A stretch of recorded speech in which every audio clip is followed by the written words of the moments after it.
Hey guys, welcome back to Tech Chat with Sunkanmi, and I'm here with Chukwuemeka Chukwurah. But for simplicity and for my own sake, we're going to call him Emmanuel during this call. Emmanuel is an experienced backend developer who has been passionate about building scalable systems for software development companies for many years. He is currently a senior software engineer at Rise, and he enjoys building distributed systems and scalable web applications that would help to meet any client's needs and standards. He has currently earned his Bachelor of Science degree at the IU International University of Applied Science and normally delves into anything backend related on his Twitter or X page. Thank you so much, Emmanuel, for joining us on this call. Thank you so much. I just want to appreciate you for taking time out this Saturday afternoon for joining us here. And I just want to know, can you tell us a bit more about yourself? Because while I was trying to research on yourself, oh my gosh, you are one of the hardest people somebody can research on, because the amount of public information that is out there about you is little. So tell me why you enjoy living that low-key life, or you just don't like, putting too much out there for people to know, or you just like the vibe of the mysterious vibe, or mysterious guy vibe that you normally bring out. Can you talk more about that, please? Okay, so first, thank you for having me here. So as to your first question, as to why I kind of seem mysterious online, Yes. I really don't know how to explain it, but I feel I'm just comfortable with the way things are. Uh, I just rather build stuff, and if you get to use any of the stuff I build, okay, fine. You've gotten to me like that, or I have gotten to you like that. I feel like that's what really matters in the end. Why I'm not like so I'm not really like, and also I'm personally not like all Mm, comfortable, and I'm not like used to having myself out there out there. entirely yet. Yeah, yeah. I know the whole branding thing is a thing, and as an engineer you have to do that and whatnot, but let's just say I'm not there yet, or let's say I'm not worried about my online presence Mm, enough. mm, mm, Yes. mm, mm, mm. Okay, okay. There's no problem about that. Some of us. I would say that means you are probably more into the introverted section rather than the extroverted part, right? You don't like to just put too much. Like, because even one of our previous guests that we had here, Kenny, is the same thing. Kenny really doesn't put too much out there for people to know. He just likes to live a low-key life, even though the both of you have plenty similar experiences, because the two of you have achieved a lot. But I think it's still okay. I think it's still okay. Can you tell us more about your story? How did you get into tech? What was your tech background? Have you always had the inclination towards tech since secondary school, primary school, since when you were in mother's womb? Please tell us more about it. Since when God called you on this earth, please tell us more about it. All right, so I don't happen to be on the set of people that started tech from small Mm-hmm. until there, but now I just started tech after my secondary school. Mm-hmm. So I actually did not even have plans to go into software development or whatnot. I just finished secondary school, had my birthday, and said, okay, I wanted to do something myself while waiting for my jam results to come out Mm. and while waiting for admission. Wow, this is very annoying, but please continue. So it's okay. So I said I wanted to learn graphics design, and that was how I actually just started the quest of graphics design. So I went to this there was this tutorial center where they taught graphics design in my area then. So I went there, then I wanted to do graphics design. I started classes. Started with ICT, basic ICT, that's like Microsoft tools, right? And I finished that ICT part, and it was time to then start graphics design, proper like color draw and whatnot. And I just noticed that there were this set of guys that were always treated differently. right? They're always in a secluded class were always chilled, ACs, and everything was just cool on that. And I heard you were doing web. Like, okay, I was just curious now, okay, let's do the web then. Because I also felt, okay, let me just do the web. And that's how I got into web. And it was just like that, but I just unintentionally then found something I did not even realize I liked so much. But that was how I just dived into the world of web and started with basic front end. So I did front end, HTML, CSS, JavaScript, and you know, as I then it was still jQuery. I still used a lot of Mm, jQuery heavily.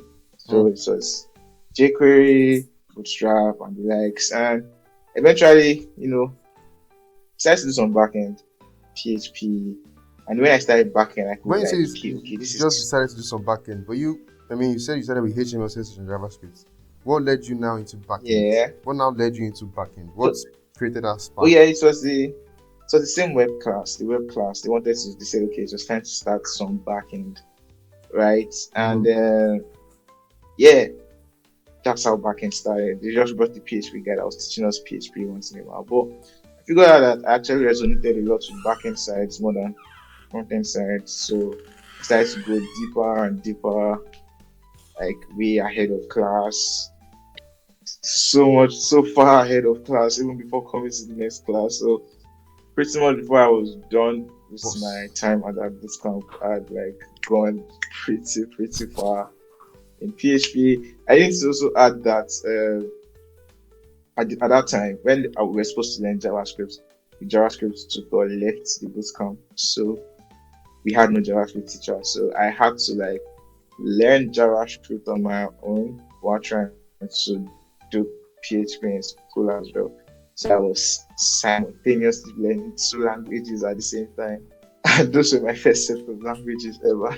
So yeah, that's basically the story. And from there it's been, curiosity has been driving me throughout the search for knowledge, the search to always know more and whatnot. And it's just been, guiding me through and through in the concepts I learned, the new things I gather. And yeah, that's basically how I actually started. Just discovered something and then wanted to be so good at it, So and so let curiosity me kept so let driving me me. let me get this straight. You basically learned PHP and JavaScript at the same time, right? Or how many languages did Yep, you learn at the that's same time? that's correct. Yes, you learned PHP and PHP and JavaScript JavaScript at the same at the time. same time. Did you employ the build project approach, or you were just learning and learning and learning and just, you know, consuming so much information that you didn't know what to do with it? So the thing What was is, your I approach? wasn't. Mm-hmm. So I know people were always recommending you need to build projects and all of Yes. that, but to be honest, I wasn't that kind of person Mm. that would actually learn by building projects. I was the kind of person who would actually learn by reading. So many a times there were a lot of times when I I I joined projects and I did a lot of stuff Yes. in the projects, and you'd actually not know that this is my first project with this language. Why? Because I just ingested enough knowledge. Oh. I have a very retentive memory. So I could just watch a video, see them do Mm-hmm. the project, and yeah, I understand all it takes to actually do this project. And I know I can actually sit down and build the project myself, but I don't know. Maybe I call it laziness, procrastination. I don't know, but I just know that now I don't need to do this project. I already know how to How build this to project. build this project? I've gotten the concepts I need to get already, right? And that was like for the most part. But there were times where there were some junctions where I got to and I felt like, okay, I I hit some difficult hurdles and I felt like, okay, I need to build muscle memory for this particular hurdle. So I would then build a project for Mm. that particular reason, then jump over the hurdle and I go back to my reading and learn the concept again. But basically, that's how I read. I just ingest a lot of knowledge. I read up a lot of articles, Mm-hmm. books, right, on what exactly I'm doing. Knowledge is actually it just sticks, and I just grasp it. Once I understand it, it's just really that's Beautiful. pretty. That's Beautiful. about it. Beautiful. Beautiful. You remind me of my BGS, who is basically, I think, is of the same nature. Because when all of us will be doing like 8 hours of reading almost every day, Baba will just tell me that, Sunkanmi, I don't do 8 hours of reading. I don't shoot like 4 hours a day, and that's it. I don't really the whole stress of you guys doing this, doing that, doing this. So I think it just depends on your person. You need to understand your how what works for you, right? I think you need to people need to understand what works for them, and then adopt a suitable style that works for them, right? Um, Tell me, were people instrumental in your development? Were people instrumental in your development? Who can you Oh, say, yeah, you can point to that? Without this person, I don't think I would be where I am today.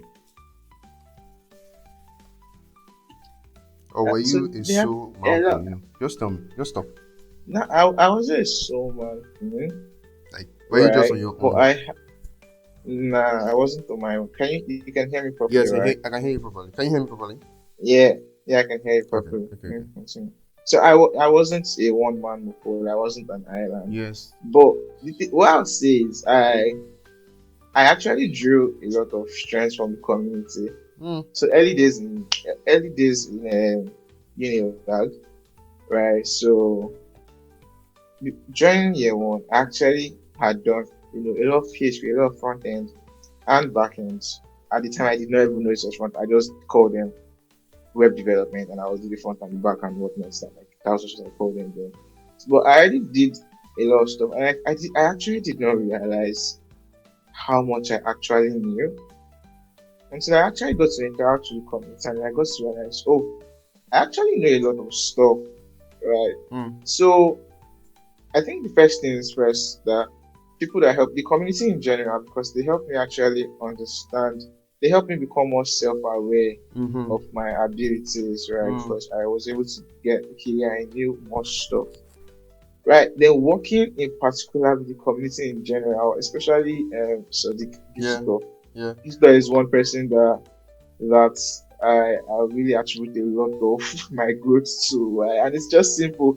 The spontaneity that comes with working with Visitor is just something that would always kick you into action, you Mm-hmm. know, almost immediately. I I. remember COVID year Mm-hmm. when we, like, people were at home because of COVID break and all of that. Mm-hmm. And then he just texted one day and said, let's build 30 days of code, right? And it was just that simple text. And before we knew it, we had, within a week, 2 weeks, we actually had a web app up and running. Mad And at though. the end of the day, Ah. over 2,000 people, used 30 days of code. It was very wild because people were actually using it too. We actually gamified a process of learning Oh, oh, oh. technical stuff. Oh, I remember. Yeah, 30 I days think of there was code an app. just, Yeah, you're part of the people that. Wow, that's an yeah, OG it app was, for DSC Unilag. Then it was even DSC Unilag. exactly. Yes, It mad was though. there, exactly. So it just called up one day. Sadiq, myself, and Adebayo were actually three of us. Which I Mm-hmm. just started, just came up with a lot. Then, over, like, after we already built the voluntary, we said, okay, it was Mm-hmm. time to just switching up the UI. So Adabizi and a couple of other people now joined, and then we now started switching up the UI properly. But Yeah, yeah, I'm just pointing out, like, the it's spontaneity OG. that comes Yeah. with working with Sadiq was really one of the things that really helped. And that's like one person I attribute to, and generally the community in total. I also had my friends that, to be honest, they kept my mental health in a very proper state of mind Mm, that enabled me to then further mm, my mm, career mm. properly. Because I don't necessarily need to say I had someone that was sitting me and guiding me through, but I'm just saying I There are had people people. that Yeah. really made sure I was healthy, psychologically, mentally, emotionally, physically, and whatnot. Mm. Because of them, I think I was in a better position to even accumulate more knowledge in tech and all of that. Yeah, and I have the list is really It's endless. If long. I start to mention people that are in this category, but Mm. yeah, that's pretty much it.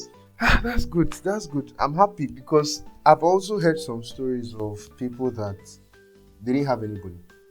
They didn't have a support system. I mean, when I went on the radio talk, the one radio show like that in Unilag, and I was opportunity to speak on a matter. I think it was on integrity or religious tolerance, one of those topics.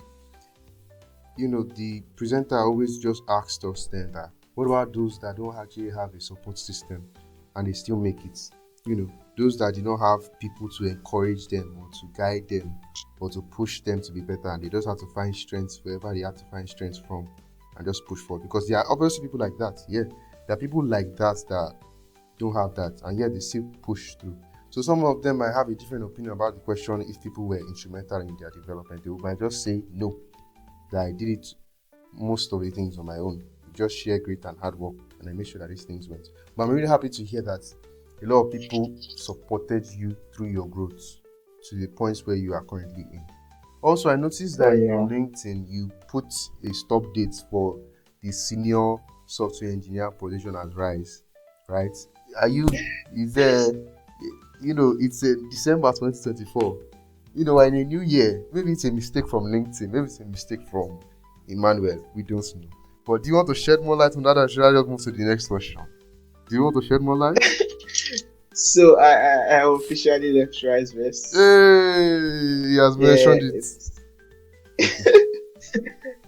Like my resignation became effective December 31st. So I'm officially 31st, and I go officially no longer a member of Rise West. Right. So yeah, that's it. Okay. I'll do what I did for Ekene, because Ekene did not. I went to him for the last question I asked about, how much they were paying him, but I was maybe I was rejected or I was not rejected. Who knows? But for you, I'm going to do the same thing for you. I'll meet you in the DMs for the next position.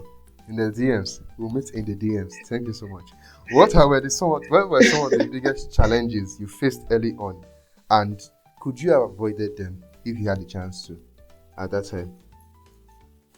I faced early on. Some of the challenges I faced early on. Alright, so remember I said when I started tech, I did JavaScript and PHP on my own. So, as is the custom, your first programming language is going to be a very difficult thing. And it even becomes worse when you're your own. And when I was learning it, I was really far from exposed. I had zero idea. I did not even know how to use YouTube that much. Let's just say I wasn't really familiar with technology, not the best technology user. So I really struggled, right? And with JavaScript, like I said, prior to joining the community in Unilag, I was pretty much just trying to struggle everything and run everything on my own, right? Because I had no idea of what I wasn't even self-aware, like I said. So learning JavaScript was a very difficult hurdle. Horribly difficult. I spent over it's understandable. Very understandable. I tell people when I try to encourage them, I actually use 3 months just writing code. So I actually used 3 months to understand the concept of for loops. I actually could not understand for loops for about 3 months. So what I just did was I would let JavaScript with variables, then if else, then switch statements, then for loop. Whenever I go to for loop, I just hit this roadblock there, and I'm just stuck. I can't move forward from there. So I have to go back, and it was more or less like when you want to break a wall, so you charge back and then come back and hit it again. So I was always going back to variables, building up to for loop. I would hit that roadblock, and I was doing that for 3 months. God. So for like 3 months, I was basically just writing console.logs. Kai. I would have imagined your code then. Can you share? Will you be able to share it? Let us see the interesting code that you're writing. I don't have any of them again. But it was very frustrating, and I think the frustration was so bad. I learned to take out my frustrations on PES. So whenever I get frustrated, I'll go and play PES. You are wicked. You are wicked. No, you are wicked. I refuse to play with I was frustrated so much that I became so good at PES. Hey God. Gosh. So JavaScript brought out the gamer in me. Wow. Thank you. You need to tweet that. Tweet that. Thank you, JavaScript. So it was a master in PES. Good. So it was really that bad. So that was like the hurdle I actually went through. That was like one difficult time. How I even got to pass it, I don't know. One day I just went to this thing again, and Mm-hmm. the same thing I've been doing every day, but it just Clicked. clicked.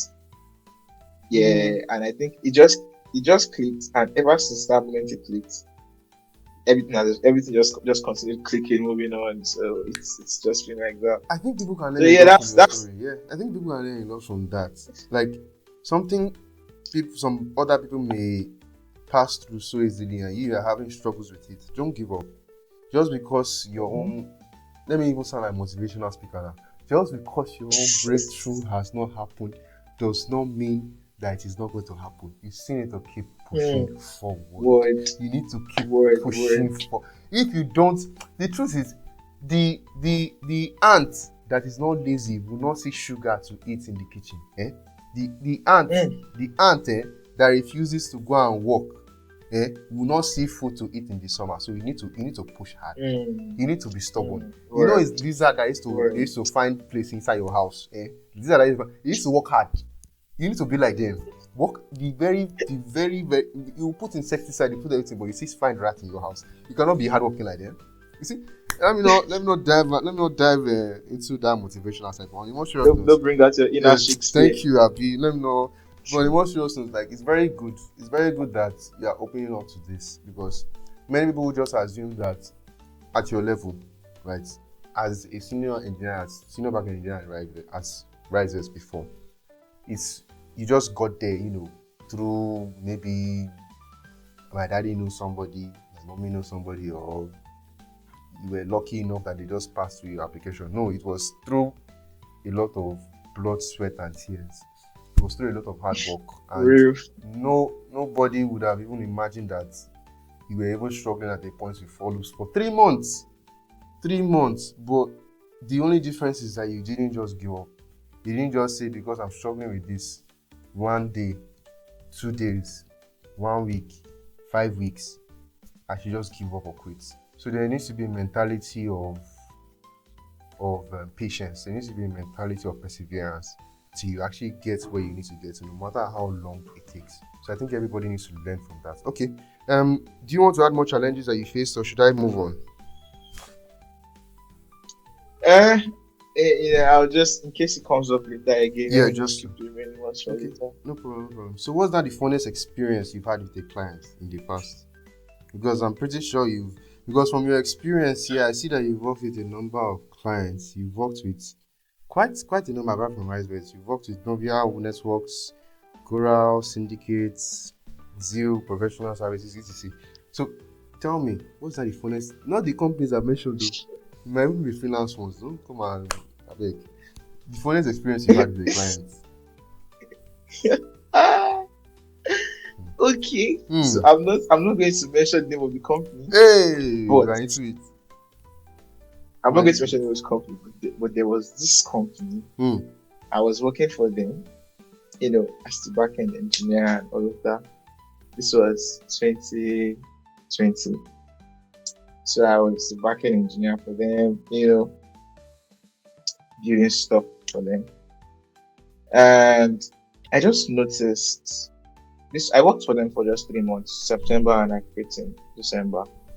So I noticed that things were not. I could just tell things seemed kind of off. How? Hmm. September salary came in September salary came in. It was fine. Okay. October salary came in. But beginning of November, like throughout the month of November, I was noticing some kind of suspicious behaviors. I see the people I report to, I see them having some sneaky conversations, and Hmm. I don't know. I just felt like the company was out of runway. They had no more runway again. So this Is it like November, was I the company actually about to pack struggled up? to get that. Exactly, it was Hmm. giving that kind of vibe, but Hmm. they were not transparent enough. They did not share to the rest of the team, and it was weird. But I Wow. could just tell. So I just told some of my other colleagues that I don't think we're going to collect salary in this month of November, but let's see how it goes. So November actually happened, and the colleagues I actually told, both of them did not collect salary, Ha. but I collected salary. Ha. That was very wild. And it was very wild. And then the month of December happened. Everybody was too short. And throughout December, none of us collected salary. It was very wild. And we went to work that period. And it was 2022 NSAS period. Everywhere was Mm-hmm. still kind of hot. Everywhere was still kind of hot as at then. So now we did not collect salary that month, that December. So me in my Did you keep working with them? as a backend person, Mm-hmm. that was like so what I did. So in January 2020, I just told them that, see, if you guys don't if you guys don't pay me, I'm not going to I'm not going to raise your database for you. Back I on. told them I told them I changed the passwords already and all of that. And nobody's going to have access to it again. Like, Back it's on. just gone. It's just gone. So And what did the and CEOs do? if What did the management now do? they thought I was joking until they realized that first week of January. Okay. They thought I was joking. First week of January, I didn't respond. They didn't see me at the office, nothing. I didn't even resign. I just told them I'm not showing up again. And I told them that you would not, your database, you will not see that database again. And the code too, you will not see that code again. So, Back end, like, you gotta get too much power. You know good. Hey. so they called me. They had to come into the office. Yeah. And they were like, I should come to the office. And unless they I hand over everything, they will not pay that salary. It's not possible. I knew you get I knew what they were going to do, Mm-hmm. and I just told them in my head, okay. So what I do is I went and I dropped details for them whatnot, and I saw half salary. After I paid, they sent half of the salary. So I called them back and I told them clear that I knew you guys were going to perform this madness because I suspected. Like, so in my own defense, I just didn't want to stress it further because I already got on that job again as I was already doing. And I was like, I could still go back and turn off the database and everything, even if I've given you credentials, because I know you've not changed them. I can go and shut it down right now, and I will not open it until you give me my remaining balance. So they started to beg. I mean, I just started to form peacemaker and all of that. Like you guys should just go, just move out of my life. And so that's like one of the funniest moments. It was all funny to me, but I mean, I can laugh about it now, but in retrospect, like looking back at that then, it wasn't funny. I can imagine. It Because wasn't funny. the kind of sackbar that would have caught you that time. Oh my gosh. But it's all good. It wasn't funny. It's all good. Yeah, that's like one funny. What changed your style? What changed your style of work? And can you give us a little bit of insight in how long you used to spend writing code? Actually, you've given us a little bit of insight. But can you give us more insight into how long you used to spend writing code in the past and solving problems? Now. Like compared to now. Yeah, compared to now. Okay, so if I were to compare both of them, then and now, all I can say is that me of now is smarter than me of before. But me of before wasn't as smart as my current self. But where I made up for it was I was so hardworking. Like, I put in a lot of hours into coding, like steadily. There was a particular period where I was doing at least 16 hours in a day. What? Where? Yeah, it's horribly toxic. Yeah, but it happened. Hey. There was a particular time I was legit doing about 16 hours. Who holds you? Wow. Bro. I was just so, let's say, locked into this coding thing, right? Like, I just needed. I was never satisfied with what I knew, so I was always grinding out weird hours every day, steadily, 16 hours. Just writing code. Of course, working was part of it, but for a very large part, I built up. So because of that, I was able to build up enough speed that I could do my work very well, like quickly, and then move on to do that one I want to do, which is just things that are pricking my curiosity. So yeah, that's like how I used to work before. But me of now is like I don't work that hard. I don't work that Mm, long again. I mm. definitely do this 16 hours again. I mean, the result of that Yes, movement is what's landed it's me with insane. eyeglasses now. So, so I'm not doing that again. But I can see that me of now is definitely smarter. Like because of the things I had faced then and the challenges I had faced and the hurdles I had, overcome. I think right now I am much more smarter and my decision making is like Better. way better than before.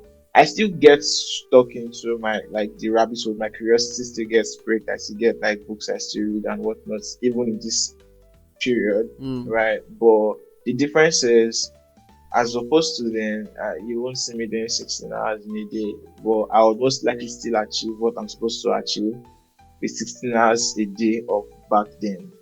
So I feel I Yeah, just that's figured out smarter. a Yeah. system that works that is more optimized for me. Yeah, because I'm But moving. Bro. that's Ah, but I'm like 16 hours. You won't die. Like you do that every day. Did you do that for like 6 months straight, or how long do you do that for? yeah. So I remember there was a particular time in my life where I just uninstalled WhatsApp Hey. entirely, and I said I just went off social media and I was just writing code. To be honest, I did it for like I think for like half a year, like 4 to 6 months thereabout, just writing codes. Hey. It was yeah, I had a tablet that had WhatsApp, but I could only talk to like 4 people there. Like my aside from family, I think just Okay. like 3 more people that knew where that number existed and they could reach out to me there. I But could, for the most part, I was just writing code, I could churning out just code imagine you steadily, coming out from a steadily. little closet after spending like 16 hours there, slim down with just small water coming out of your eyes, just bleeding. Just say yes, we go again tomorrow. Because you even make a joke out of it. I know I'm pretty. You say we go again tomorrow. This one over that small thing, we go again tomorrow. But anyway, I think that's one thing I no. But Loki, I think that's one thing I like about you. The thing is that you are you are how would I put it, on seriously serious or serious and unserious joined together. There's a part of you that is I cruise, agree. but there's also a part of you that you know what you're doing and you can switch it up very well. You know how to, I would say like Sodiq, you know how to context switch. You know how to switch it up when you need to switch it up, and you know how to, even in the whole stress and everything, you go sit talk, say next day, you push again. So I think that's one thing I admire Oh about you, yeah. honestly. So tell me something. What was your biggest achievement, and what did you learn from it? What was your biggest achievement, Uh, so Emmanuel? I won't call it my biggest. I won't call it my biggest achievement Yes. because to be honest, but what I would just say is it's just one of the achievements I like to reference very well. And the reason why I like to reference this is because he reminds me of how resilient I can be. Mm. So I'm just going to talk about my interview into Rice West when I Mm. wanted to get into Rice West. Okay, So I oh, it's applied. insider information. I'm going to create a So short I for ap- this. so I applied and I sent my CV, and then they sent the assessment, and the assessment was an S. It was I was applying for like I think an intermediate slash likely pre-senior, but it was an intermediate role Mm. basically, Mm.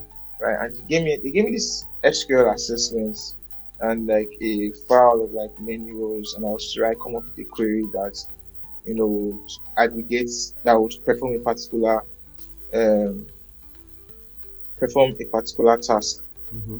right? And I was very stuck on it. I was familiar with SQL already, right? Because Mm-hmm. I've been doing a lot of SQL. I subconsciously been doing a lot of SQL since PHP times. Yeah. Yeah, so but this one felt like okay, now this is the real deal. You need to come up with something that actually does this, like aggregates this thing properly. So my first time I ever had to work with a city. That's like a common table expression if you're familiar with SQL. So my first time I ever had to work with it. And it was kind of difficult. I didn't even realize that's what it was called. But I had 2 weeks to do this thing. I can't remember if 2 weeks or I had 1 week. I can't remember. But they gave me enough time to do this, Mm-hmm. and I feel like actually gave me enough time. So I had started it already. I had made a lot of progress and whatnot, and I feel like I was this close to getting the final answer. Like I can't remember the exact thing, but I know I got in most of the columns, just like two more columns that I just needed to make more sense, Mm. and they were not just making enough sense. So but I felt like I was done already, and I was going to. I'm done at that point, and I'm going to give up. So I called the person that I'd been communicating with concerning the role, the person that gave me, the person that was recruiting me. Then that's Kunle. So I called him. I think that yeah, I'm done with the task, but there's something, it's a particular thing I haven't done, and it's not just I just can't seem to just figure it out. So I'm just going to submit it like that. And his response was, "Okay, no problem. You can do it. Nobody has done it, so it's fine. You can submit like that." And I think that thing really hits me because I felt like, okay, so I was about to submit and so nobody has done it. Yes, And I'm also now going to add to list of people that haven't done it. So I felt so triggered by that. I went back. I sat down with that thing from that moment after the call, and I did not leave that table till I got that thing. Eh? How long did it take? So I can't remember, but I think it was like later in the night. So, like it was late in the night. I finally figured it out. I mean, I just started jumping. When I figured like it finally worked. But I was at my friend's place. I was at Scholar's place. So Yeah. it was. So yeah, it was. I just continued and I just got till I finally got it, and I just submitted when I got it. And so that was like, I feel like it's one achievement that I like to reference every time because it reminds me of how I can hit roadblocks, and but no matter how many, like, I'm not one to just give up. So I kind of build morale to face any hurdle in front of me, not with motivational quotes or anything, but with my own experience. It's like, I've met your type before, I've overcome it before, so I would do it again, that kind of thing. So that's like one achievement I like to reference very well, like that particular one. Madu, that's even me go. I'm inspired. Oh, hey, you don't give me inspiration. But now let's go to the other side of the coin. What's your biggest failure? What would you say is your biggest disappointment? And what did you learn from it? What is your biggest disappointment, I would say? And what did you learn from it? Okay. So my biggest disappointment is so there was this app I was building one time called it Bridge. It was supposed to be a service marketplace meeting demand and supply. So our focus was repairs, home repairs and beauty. So people who were doing home repairs and people who were into beauty stuff. Basically those things you can call people to come and do stuff in your house for you. So your plumber, your makeup artist and whatnot and all that. You could call them to come and do it to your place. So, we tried our best and we built the app. The app was working, but a lot of resources, a lot of sleepless nights, but people were not just using the app. The app wasn't just moving. So it's just so weird. And we did all we could do. But, we continued doing everything. And then we got to realize that the problem is not really our app, because we really did a lot of marketing. We did radio ads. We went as far as radio ads. So the point wasn't really the marketing. It was just felt like the country wasn't receptive. The country wasn't just in it. The markets we were given, the markets that we had wasn't they just did not need that product at that point in time. There were just a lot of hiccups that had to do with how Nigerians themselves will accept this product. And then we looked around and we saw, okay, there's a reason why there are not many platforms doing this actual thing. We saw a couple of people, we saw Walkman, we saw other platforms that were doing, and they were also not getting that traction. So we just say, okay, it's not us, it's the country we're in, right? And it was painful because we put in a lot of time, effort. Exactly. At some point we had it quite an amount of users. We got to like 2K users thereabouts. But we ran into some issues with some of our providers, and we could not use the app. The app could not run for quite a long time. so users left. A space that was Yeah. very hard, a space that was very hard to acquire users before. We acquired users and then something happened and then we had to let the users go. So it was very crazy. So So yeah, after like 3 years or 2 years of struggling with it, to just finally say, just it's give, time to just just let it let go. it go. Just let it go. So it was like a very painful L, Mm, but mm. we took it. But what? I Yeah. think my biggest lesson from there is, in as much as you want to build stuff that helps the world, Uh-huh. yeah, you really need to know if the world, Needs what you are building. like, very key. Mm. Yeah, because if we had done our due diligence and done proper research Mm. before writing a single line of code, we would have realized that that market was kind of difficult already. They Mm. would have wondered why is it actually difficult, and they would have figured out that, oh, it's because it's difficult because of the kind of people we are in this country. Like, we Nigerians, if I used an app and gave me a mechanic's number and I trusted the mechanic, the next time I won't actually use the app. I will just take the mechanic's number directly when I see him, and that's how Yes. So when you Yes. check, like, yeah, in reality, I don't think we need this app. Like, waiting concern makeup artists and looking at app for clients. Like, that's not how they So do their basically, business. At the end of the the app day, would have connected you to the person supplying a product or service, right? Basically, yeah, it yeah, would have connected exactly. you there. Okay, And okay. eventually there would be a lot of friction along the Mhm. line and Mhm. whatnot, and a lot of offline things will be Yes. done outside of the Outside of app. the app, yeah, Last, yeah, yeah. yes, so eventually it wasn't just in the best position to keep escape velocity. So Okay. we just had to shut down. So that's it. Now tell me, what advice would you give someone starting out in tech, especially in backend? So what advice would you give someone Uh, starting out? so coming into backend, what I'll say is this: I'm not one to advise people to do Hmm. stuff based on no, relax.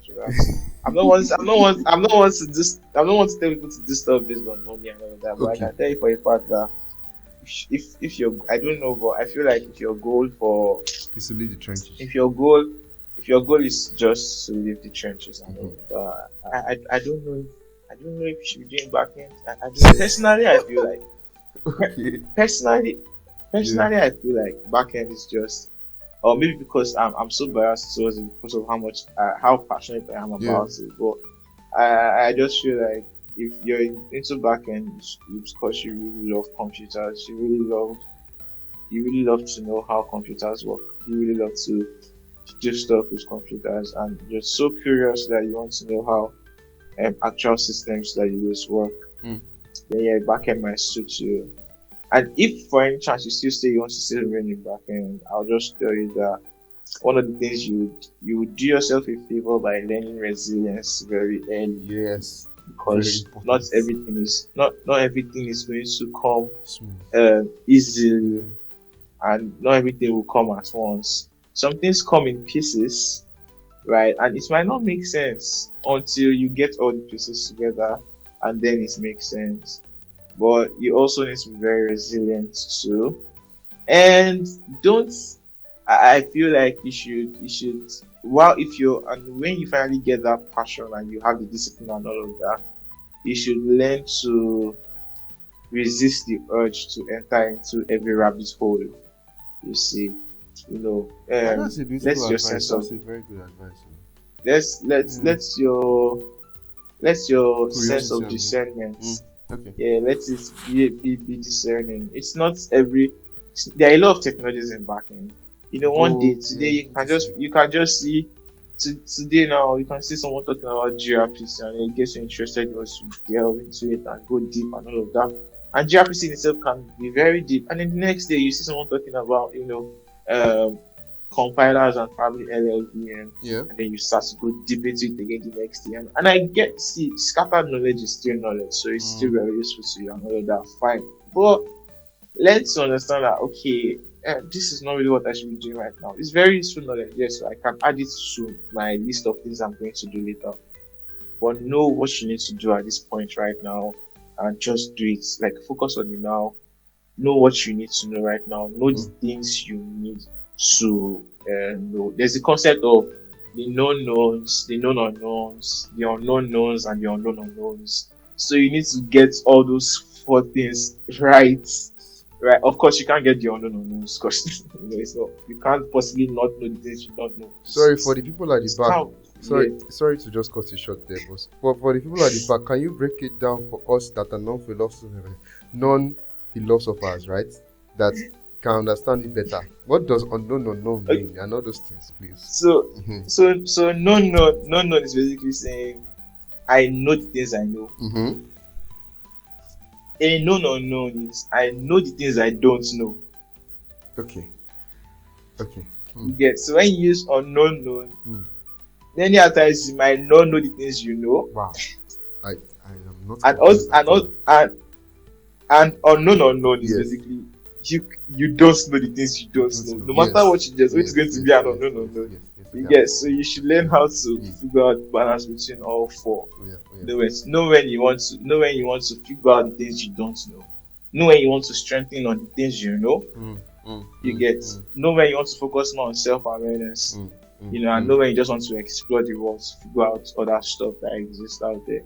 But you need to know how to prioritize properly. I should clap for you. Oh my gosh, this please, if you are wherever you are watching this or listening to this, just clap for this guy. This guy don't try. We still have like a few more questions to go before I release him now. Before I start saying I'm the one holding him on this podcast. This is beautiful. I'm really enjoying myself here. Now, before we end, I'll just ask you a few more questions and I can let you go. Name 3 books or 3 podcasts or 3 courses you recommend for those who are willing to learn more about backend. Just 3. Give me your top 3. Give me your top 3 on this podcast. Give me your top 3. So the thing is, at the end of the day, I think it's just 2. It's never up to 3. It's just 2. 2. Okay. So the first thing I so there's this roadmap I recommend to everybody that always asks me for backend, and it's roadmap.sh. Yeah. It's a link. It's roadmap.sh/backend. I think the roadmap there is a very solid roadmap that's beautiful. That shows a lot of things, a lot of concepts you need to learn with regards to being a successful backend engineer that knows his craft properly. So roadmap.sh is to show you the guidelines, it's also to show you links. Then the second resource I'm going to always recommend is just like arguably the best resource ever. It's still YouTube, right? Because for everything you see in roadmap.sh, you go to YouTube and there are tons of videos explaining that same concept in several ways. So those are the 2 things I recommend to anybody. Right? Like that's it. I'm not going to tell you what language to speak or what you want to speak. You're not going to start the language war in the comments. You're not going to start the language war. I care less about them to an extent. I care less about them. Okay. I just focus on those 2 I just mentioned. So we understand the backend concepts and go to YouTube, churn it out. And if you have enough, eventually, I think that's what's starting out. Eventually, when you get off your training wheels, I feel you'll be in a good position to then read books, to then get knowledge that you won't see in videos. Okay. Right? That's just it. Okay. Now, what strategies do you use to stay motivated and productive? Oh, motivated and productive. It's quite easy to stay motivated and productive because I love what I'm doing already. Like that's for me personally. I love every bit of writing code. So it's easy to motivate myself. You love this thing, so just do it. It's not that deep. Then another thing that motivates Sakpa also motivates me. Like if you're being broke, that's like it's less motivational. I was waiting for you to mention that. I think that's a good one. It's to me less motivator. Like, do you want to be broke? Get up from that bed and write that code. Oh yeah, good. Now, what's one funny thing about you that would shock people? What's one funny thing that people would learn about you that would shock them? I don't know if it's funny, but I don't know how. I don't like milk. Come again. No, I wanted to say it clearly, so that as we are doing the subtitles to capture it. Say it again. I'm not lactose intolerant. Okay. Yes, I'm not lactose. I like my body will accept milk, Mm. but I personally I do not like milk. Mm. I do not like the smell of milk, Mm. especially when it's hot. It makes me so Wow. nauseous. I almost want to vomit when I smell it. So how you take? Let me not speak pidgin because I know I'm going to have an international audience. I'm trying my best. So how did you survive? You're a baby now. I mean, you took milk, right? Well, as you're growing up. So what is it trauma? Did they force? Did I they? mean, What happened? Is eh, I it really don't know. I really don't know how I don't know how I survived that period with okay? milk, Yes. because I undoubtedly had to take milk when I was young. Yes. I don't even remember what I did that time, but I'm sure it was like to give me milk. But ever since I had a sense of like a sense of my taste buds and Yeah. what they like, they they've never resonated with milk. They've always hated milk Bro, and the ice smell of cream, milk. So, conflicts. Hey, so golden one. because of that, I don't take cereals Yeah. actually, because I don't like milk. So golden milk, Yes. cornflakes, Quaker Growth, oats, all everything. of those things, I don't take them because Wow. of milk. Even ice cream too. Not even Cold Stone. Cold You know, Stone. the crazy part is this: What? if I don't smell the milk, You can I take might it. take it. You might. Yes. There's a might to it. Yes. Okay. There's a possibility that it is not set in stone that he hates milk. Okay. So whoever is out there that is going to marry Emmanuel, you just take notes. I'm just saying. I am just saying. Nobody should put words in there. I'm just saying. Whoever that is going to just take notes. Anyway, final thoughts. We're now down to the most important part of this podcast, everybody's favorite part. Can you leave us with a word of encouragement and final thoughts? Any advice, any final statements you'd like to give as a closing remark? Okay. So final thoughts. Yes. So my mentor will tell me something. Know the difference between building your project and building a business. You're in a company to build a business. You have your own laptop to build your own projects. So people make the mistake of thinking a company is where you're meant to upskill. Many a times they might intersect, but know for a fact that you're at a company to build the company. Primarily, that's your primary goal. Right? So understand that. And the second thing that I like to tell myself every day is discipline. Discipline is showing up every day, irrespective of your feelings. So learn the habit of just showing up every day and doing what you need to do. And irrespective of how you feel, you don't need to show up every day and be 100. You just need to show up every day and do something every day. So yeah, just try your best to always show up, irrespective of you're doing backend or cloud or DevOps and whatnot. Just always show up every day, one way or the other, for yourself. Right? And that's like the best advice I give everybody. Like, just do it every day. Eventually to hit. Cruz, Emmanuel, I really appreciate you joining us on this call. I really appreciate you joining us on this podcast. You've delved into a whole lot that even me, that I'm your friend, I don't know some of the things about yourself. Especially that milk pack. The milk pack shocked my life. It shocked me because I was like, I've known this guy for how many years and I don't know he don't like milk. What if I now went to go and buy this guy ice cream? You're not gonna tell me, Sunkanmi, thank you so much. You're not gonna give somebody else because Sunkanmi was a bad friend. I don't know he don't like me, but it's all good. Anyway, thank you so much. Thank you so much for joining us on this podcast. Like, you've really delved into things that people are struggling with. People are trying to understand, and people are trying to find their footing in, especially in this tech. And you've really delved into an aspect of your life that you don't like to talk about, even though you don't like to come out. I'm happy that you came outside here in your shy nature to still come out and speak. You're not actually shy, it's just that you don't like being as public as people want you to be. Especially with the fact that you are working with one of the top apps in Google Finance Play Store, the finance section. So like, it's really inspiring hearing your story. It's really inspiring hearing how you struggled with some things and you overcame them. So thank you so much for coming on. I hope to see you in the next interview or next podcast that we have. Thank you for having me. Would you actually like to join? Would you like to join?